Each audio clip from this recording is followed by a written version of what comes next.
എന്തായി? ആ bus അവിനാശിക്ക. Ticket എടുത്തു. ഡ്രൈവറും കണ്ടക്ടറും ഭക്ഷണം കഴിക്കാൻ പോയിരിക്കുക. യാത്രക്കാർക്ക് നല്ല ഉറക്ക. ഇനി അഥവാ ആരെങ്കിലും ഉണർന്നാൽ തന്നെ രോഗിയാണെന്ന് കള്ളം പറയാം. എങ്കിൽ പിന്നെ ശവത്തിനെ പിടിച്ച് കേട്ടടാ. അപ്പൊ നീ അവളെ കൊന്നോ? പിണ്ടാരുടെ മാപ്പിളെ ഞാൻ ആരെയും കൊന്നിട്ടില്ല. എനിക്ക് അധികം ഭാരെടുക്കാൻ പറ്റില്ല.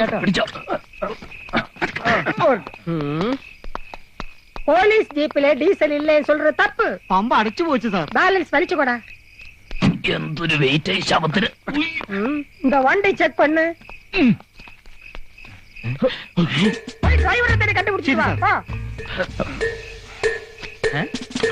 ഇവരെന്താ ഈ നേരത്ത് ഇവിടെ?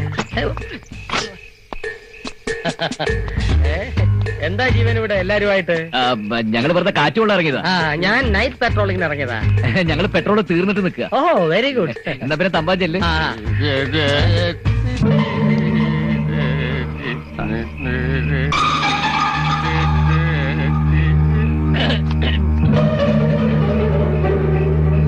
ഇതാരാ? അമ്മായിയപ്പൻ. പൗലോസേട്ടൻ അമ്മായിയച്ഛൻ. നമസ്കാരം. നമസ്കാരം. സുഖം തന്നെ സാറേ. സുഖമാണ്. കൊള്ളാമല്ലോ പൗലോസേ. ഈയിടായിട്ട് ബന്ധുക്കളുടെ ഒരു പ്രവാഹമാണല്ലോ. ആദ്യം മകള്, ഇപ്പൊ അമ്മായിയപ്പൻ. അതെ അതെ. ഇനിയിപ്പോ ഒരുപാട് പേര് വരുന്നുണ്ട്. അവസാനം ഒരാൾ വരും. എന്റെ കാലൻ. അല്ലോ, ഈ ബന്ധുക്കളുടെ തള്ളിക്കയറ്റം കാരണം പൗലോസേട്ടൻ ആകെ മൂടൗട്ടില്ല. തമ്പാഞ്ഞ് വന്നേ. കാശൊന്നും വേണ്ട. ആവശ്യമുള്ളപ്പോ ഞാൻ ജീവനോട് ചോദിച്ചിട്ടുണ്ടല്ലോ. വായിച്ചു നോക്കി ഞാൻ തിരിച്ചു തരും കേട്ടോ. Duty is duty. അതെ അതെ. യവന്മാരെ എവിടെ പോയി കിടക്കുന്നത്? പെട്രോളൊക്കെ ഉണ്ടല്ലോ. ഫുൾ ടാങ്കാ. ഫുൾ ടാങ്കിൽ മേടിക്കാൻ പോയിരിക്കുക.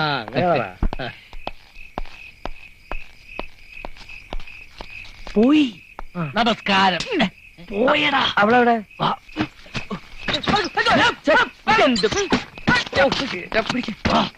പെട്ടെന്ന് കേട്ടോ.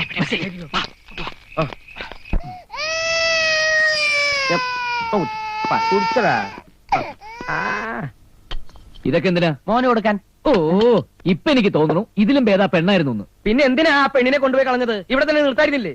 മൂക്ക് മുട്ട തിന്നാനും ഉറങ്ങാനും അല്ലാതെ നിങ്ങളെ കൊണ്ട് ഉപകാരമുള്ള എന്തെങ്കിലും ഒരു കാര്യം പറ്റുമോ? അത് ഞങ്ങളുടെ കുറ്റമല്ല. മനുഷ്യനായ കുറച്ച് അനുസരണ വേണം. ഓ, അപ്പൊ കുറ്റം എനിക്കായോ? നിന്റെ കാര്യമല്ലേ പറഞ്ഞത്, കുഞ്ഞിന്റെ കാര്യ. അനുസരണ 7 അയൽവക്കത്തോടി പോയിട്ടില്ല. എന്ത് കഴിക്കാൻ പറഞ്ഞാലും കഴിക്കില്ല. ഈ കൊച്ചിന്റെ പ്രായത്തിൽ ഞാനുണ്ടല്ലോ, എന്ത് കിട്ടിയാലും തിന്നും. കിട്ടാത്ത കുഴപ്പമേ ഉണ്ടായിരുന്നുള്ളൂ. ഈ കൊച്ചിങ്ങനെ പോയി ഞങ്ങൾ എന്ത് ചെയ്യും? പ്രത്യേകിച്ച് അങ്ങനെ ഒന്നും ചെയ്യണ്ട. ഒന്ന് ഇവിടെ നിന്ന് ഇറങ്ങി തന്നാ മതി. കുഞ്ഞിനെ നോക്കാനേ എനിക്കറിയാം. Good for nothing fellows. ആ ഇംഗ്ലീഷിൽ പറഞ്ഞത് മലയാളത്തിൽ പറഞ്ഞേ. ഒന്നിനും കൊള്ളാത്ത കഴുതാന്ന്. എന്താ? ഇനി ഒരു നിമിഷം ഇവിടെ നിൽക്കുന്ന പ്രശ്നമില്ല. അതേട്ടാ, ഇത്രയും നാണക്കേട് സഹിച്ച് ഇവിടെ നിൽക്കേണ്ട കാര്യമില്ല. എന്നാ വാടാ പോവാം. ഞാൻ വരുന്നില്ല. ചേട്ടൻ ഇവിടെ നിൽക്കേണ്ടതാ പറഞ്ഞത്. എന്നാ എനിക്ക് വാശിയുണ്ട്. നീ വരുന്നില്ലെങ്കിൽ വേണ്ട, ഞാനും പോണില്ല. ഓ, കർത്താവിന് പോലും ഒരു കുരിശ് ചുമന്നാ മതിയായിരുന്നു. എനിക്ക് ചുമക്കാൻ 2 കുരിശാ ദൈവം തന്നിരിക്കുന്നത്. ഓ, ഇനി ഇത് ഏത് കുരിശാണാവോ?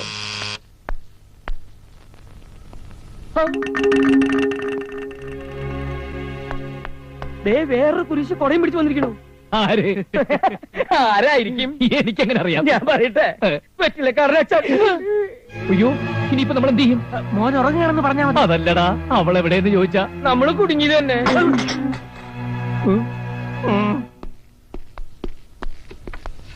കണ്ടതിൽ വലിയ സന്തോഷം. Good morning father. Good morning. അച്ഛന്റെ കാര്യം പറഞ്ഞപ്പോ ഞങ്ങൾ നാവ് വായിലേക്ക് ഇട്ടതേ ഉള്ളൂ. അയ്യോ, അച്ഛനൊന്ന് വിളിച്ചിരുന്നെങ്കിൽ ഞങ്ങൾ അങ്ങോട്ട് വരായിരുന്നല്ലോ. അതെന്താടോ, എനിക്ക് ഇങ്ങോട്ട് വന്നൂടെ? അച്ഛനിപ്പോ എന്താ വേണ്ടേ? അതെന്താ പൗലോസേ നീ അങ്ങനെ ചോദിച്ചേ? അച്ഛന് കുടിക്കാൻ ചായയോ കാപ്പിയോ എന്താ വേണ്ടേന്ന് ചോദിച്ചതാ. അയ്യോ, അച്ഛന് പോയിട്ട് ധൃതിയുണ്ട് പോലോസേട്ടാ. എന്തുമാത്രം ജോലി തിരക്കുള്ള ആളാ. എന്നാ പിന്നെ അങ്ങനെ തന്നെ ആയിക്കോട്ടെ. ഏയ്, ഒരു ധൃതിയില്ല. ഇന്നത്തെ എന്റെ ജോലി ഇവിടെ വന്ന് നിങ്ങളെയൊക്കെ കാണുക എന്നുള്ളതാണ്. കുട്ടൂസ് മോൻ എവിടെ? ഞാൻ പോവാ, ആത്മഹത്യ ചെയ്യാൻ പോവാ. എന്നാ പിന്നെ എന്നെ കൊന്നിട്ട് പോടോ മാപ്പിളെ. ഫാദർ, അച്ചോ, അവരിത്ര നേരം ഭയങ്കര കരച്ചിലായിരുന്നു. ഇപ്പഴാ ഒന്ന് കിടത്തി ഉറക്കിയത്. ഉണർത്തണോ? വേണ്ട വേണ്ട, താങ്ക് യു. ഞാനേ അവനെ അങ്ങോട്ട് പോയി. അയ്യോ, ബെഡ്റൂമില്ല. അതിനെന്താ? മധു ബാത്റൂമില്ല. ബാത്റൂം ബെഡ്റൂമില്ല. അറ്റാച്ചഡേ. അവൾക്ക് ഈ കഥ അടച്ചിട്ട് കുളിക്കാൻ പേടിയാ. അതുകൊണ്ട് ബെഡ്റൂമിന്റെ കഥ അടച്ചിട്ട് ബാത്റൂം തുറന്നിടും. ഓ,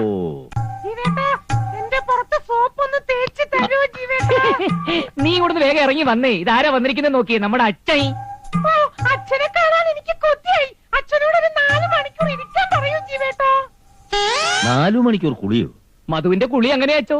ആദ്യം ഇലത്താളി, പിന്നെ പയറുപൊടി, പിന്നെ ചീവിക്കാപ്പൊടി, അത് കഴിഞ്ഞ് മഞ്ഞപ്പൊടി ഇട്ടൊരു തേപ്പ, പിന്നെ മുളക് പൊടി ഇട്ടൊരു തേപ്പ. പൗലോസേട്ടന്റെ തമാശ. ഏതായാലും അവള് കുളി കഴിഞ്ഞു വരട്ടെ, കണ്ടിട്ട് പോവാം. എന്താ ഉണ്ടിട്ട് പോവാന്നോ? അതും ആകാം പൗലോസേ. അതും ആവാല്ലേ. ഇതേട്ടോ, അപ്പുറത്തെ വീട്ടില് വസൂരിയുള്ള കാര്യം അച്ഛനോട് പറയല്ലേ. അച്ഛൻ പേടിച്ച ഉടനെ തന്നെ പൊക്കളയും. അയ്യോ, എന്തിനാ നീ ഇപ്പൊ ഇതൊക്കെ പറയുന്നത്? തൊട്ടടുത്ത വീട്ടിൽ ആളെ എലിപ്പനി വന്ന ചത്ത കാര്യം പോലും ഞാൻ അച്ഛനോട് പറയാതിരിക്കുക. ആര്? അപ്പൊ അലക്കേരം കടപ്പയ്യ. ആ, ആ. ഞാൻ ഇറങ്ങട്ടെ ജീവ, ഓ. ഒരുപാട് സ്ഥലങ്ങളിൽ പോകാനുണ്ട്. ശരി ഫാദർ. മോളെ, അച്ഛൻ ഇറങ്ങുക, ആ. പോയിട്ട് പിന്നെ വരാം. നീ വിശാലമായിട്ട് കുളിച്ചോ. മോളെ, അച്ഛനെ ഇറങ്ങാന്ന്.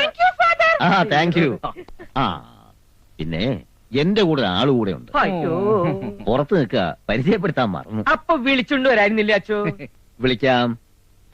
കുട്ടി, അയ്യോ.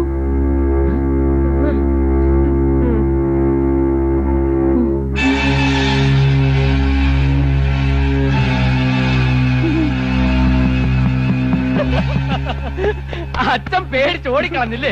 എങ്ങനെ ഉണ്ടായിരുന്നു എന്റെ കുളിസി? സൂപ്പറായി. Thank you.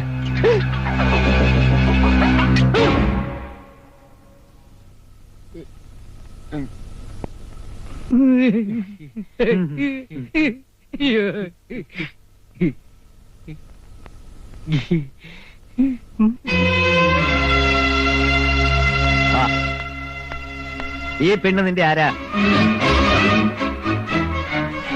ഉം?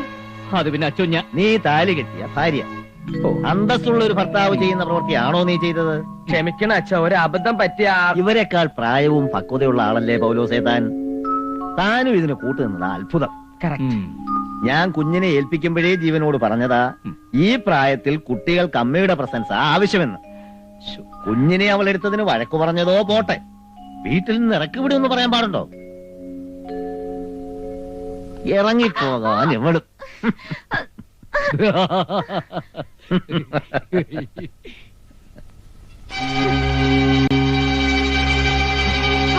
ഫാദറിന് കേൾക്കണോ? എപ്പോഴും എന്നോട് ഇവിടുന്ന് ഇറങ്ങിപ്പോടി, നീ എന്റെ ഭാര്യയല്ല, എന്റെ കുട്ടിയെ തൊട്ട നിന്നെ തട്ടിക്കളയുന്നൊക്കെ പറയും ഫാദർ. ഇവർ രണ്ടുപേരും ജീവേട്ടന്റെ സൈഡാ. നിങ്ങളാ ജീവനെ വഷളാക്കുന്നത്. അയ്യോ, സ്നേഹം കൂടുമ്പോ മനുഷ്യൻ പൊസസീവാവും, പക്ഷെ അത് ഓവറാവരുത്. മേലിൽ ഇങ്ങനൊരു കാര്യത്തിന് എന്നെ ഇവിടെ വരുത്തരുത്. വരുത്തിയാൽ ഞാൻ തിരിച്ചു പോകുന്നത് കുഞ്ഞിനെയും കൊണ്ടായിരിക്കും. അതിനുള്ള അധികാരം എനിക്കുണ്ട്. Mind it. ഓ, മനസ്സിലായോ എല്ലാവർക്കും? ശരി ഫാദർ. കുഞ്ഞിനെ ഞാൻ പിന്നീട് വന്ന് കണ്ടോളാം. അപ്പൊ ഞാൻ ഇറങ്ങുന്നു. അച്ഛനെ ബസ് സ്റ്റാൻഡിൽ കൊണ്ടുവിടണോ? വിളിക്കണു. എനിക്ക് നിന്നെ വിശ്വാസം പോലെ ബസ് സ്റ്റാൻഡിലേക്കെന്ന് പറഞ്ഞ് സെമിത്തേരിയിലേക്കായിരിക്കും കൊണ്ടുപോകുന്നത്. കാഞ്ഞ വിത്താനി. താനും മോശമല്ല.